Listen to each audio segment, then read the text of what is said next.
Magandang hapon mga idol. Nandito ako sa bundok, sa ibabaw ng bundok ng mainit. Sobrang init nga't hapon na oh.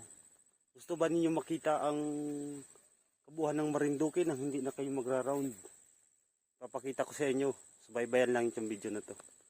Ito guys oh, gasan. Tanaw natin yung Tres Reyes. 1, 2, 3. Yun yung 30. Yan po yung kabuuan ng gasan. At ito naman po yung sa buwak. Sobrang layo, di halos makita.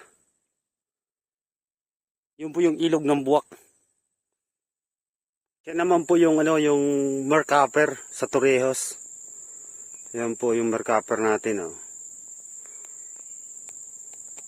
Siguro naman tanaw na yan. Masyado pong malayo yan pero malaki lang.